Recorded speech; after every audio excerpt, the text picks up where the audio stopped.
Today, we're going to be talking about drones.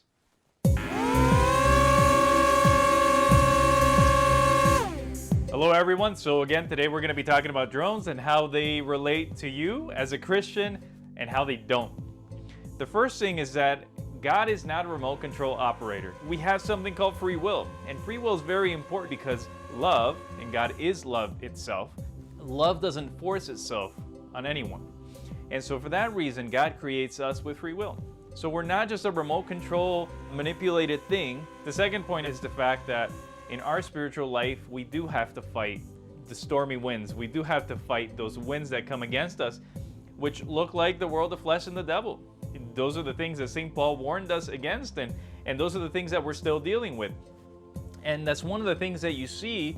A drone really will get taken by the wind, especially weight of the drone, depending on the strength of the wind, it can really take it somewhere else.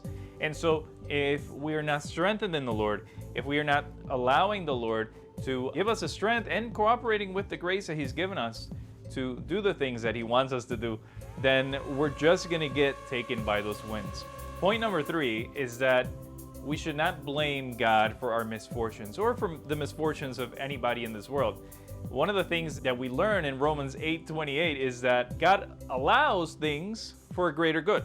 I have free will, you have free will, and so if either you or I do something that is not good, we're choosing to not cooperate with the grace of God. So that's my choice, that's your choice. We cannot blame that on God. So for example, if I'm flying my drone and I crash it,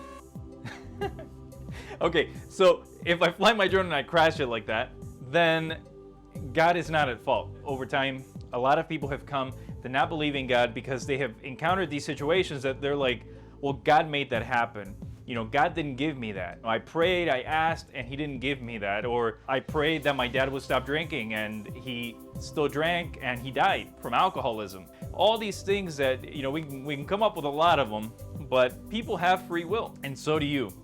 And just like when you're flying a drone, you can't blame God for crashing it. And again, some of the misfortunes are not anybody's direct fault, but a lot of them are. Right now, we're dealing with this situation with this pandemic. Is it somebody's fault? Maybe. Is it God's fault? No. And so God allows things to happen because He's going to bring about a much greater good, and it's going to be so good for now. We just trust God, and we just say, you know what, Lord, I don't understand this, but I'm trusting in You. Point number 4 is that we should allow God to move us. So if you're a Christian, if you've been baptized, the Holy Spirit lives within you. You have been born again and become partaker of the divine nature. So now the Holy Spirit lives within you. He has made His dwelling in you. Let Him move.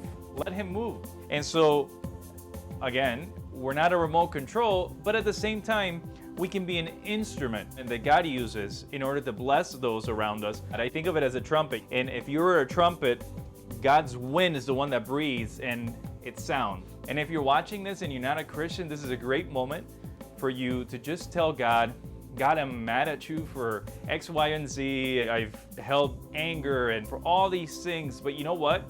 Jose's saying that this may be a possibility. And so I want to say, well, if it is, show me, okay? So my challenge for those of you that are not Christian is ask God right now to show you that He's real, to show you that He does move. And as you see that and as He shows you, then just open your heart to Jesus and ask the Holy Spirit to come, okay? So God bless you guys. Remember, you're not a remote control operated device.